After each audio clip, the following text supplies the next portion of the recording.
Attributing meaning. My name's Amanda Hartman and I'm one of the speech pathologists on the team here at AssistiveWare. And did you know attributing meaning is actually one of those really valuable strategies that we can use as communication partners with many AAC users. What does it mean? How does it look? When we attribute meaning, we watch and observe, and we assign meaning to what we see. We listen to what our AAC users are telling us with their faces and their bodies and their actions and their communication attempts. When the AAC user is still learning, we can also take it one step further. We model. We model words and language on AAC to match those possible meanings. Attributing meaning actually serves many purposes. It makes us responsive communication partners. It builds our connections. It guides us and helps us to decide what words and language we can model on AAC. We should all be attributing meaning to AAC users to support their communication. There are two key ways we can attribute meaning. First, we can label behaviours and actions as communication. And secondly, we can respond meaningfully to any attempts at communication that they might make on their AAC. Let's look at the first. Attribute meaning to behaviours and actions. AAC users tell us a lot with their faces, bodies, actions and behaviours. Tell them that this means something to us.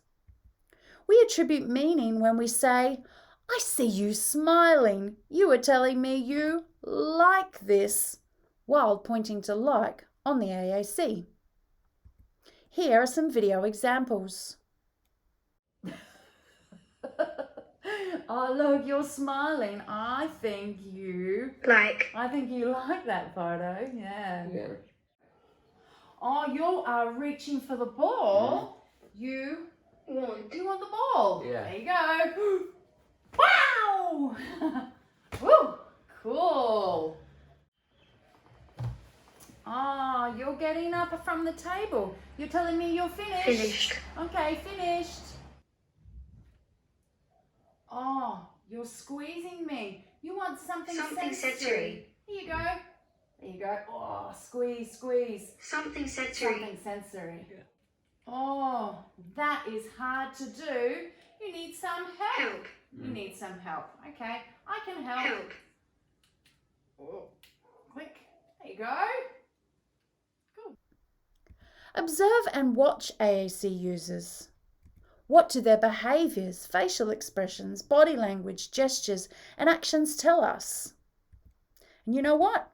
If you're not sure what a behaviour might mean, why don't you ask a familiar communication partner for some ideas? They might know.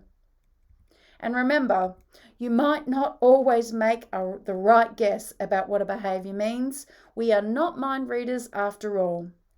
Often AAC users will tell us when we get it wrong with a look or a protest reaction. We can respond to that too and try and guess again. Here's an example of that. Oh, you're reaching for the ball. You want the ball? Oh, you pushed it away. You do not want the ball. You do not want the ball. You want something different. Lego. Ah, the Lego car. Cool. Great. Okay, let's look at the second way now. How we can attribute meaning to attempts at using AAC. Often AAC users communicate with their AAC in ways that we don't immediately understand. We should never treat their attempts at using AAC as an accident.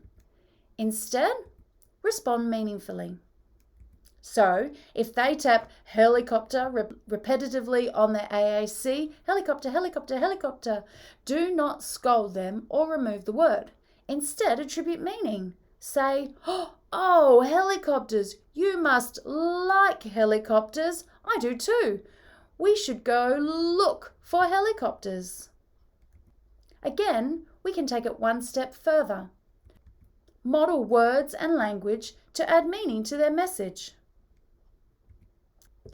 Even if their communication seems random with their AAC, attribute meaning anyway. Here are some more video examples. Helicopter, helicopter, helicopter. Oh, helicopters. I think you're saying you Like. like helicopters. Or maybe we should go and Look. for some helicopters. Where? Oh, you're asking a question. Maybe you're saying, Where is Dad? Yeah. Where Dad? Where is Dad? Cake. Oh, cake. I know. Are you thinking about the weekend maybe? Maybe you're thinking about that we might eat some cake on the weekend for Dad. For Dad's birthday. Yeah, that is a good idea. Definitely. Eat cake. We must respect all forms of communication.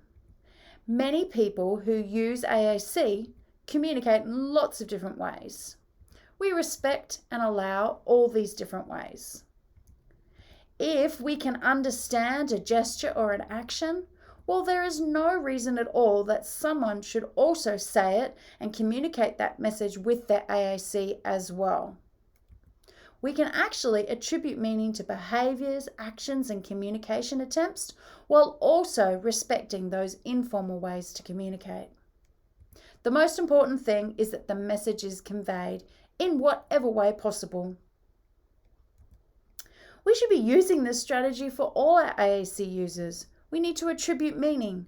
Then we can connect and build communication skills together. For more information, check the Learn AAC section of the AssistiveWare website. Thanks and bye. Thank you to my friend Tom for acting out these moments with me so that I could demonstrate attributing meaning for the video examples. Thanks, Tom.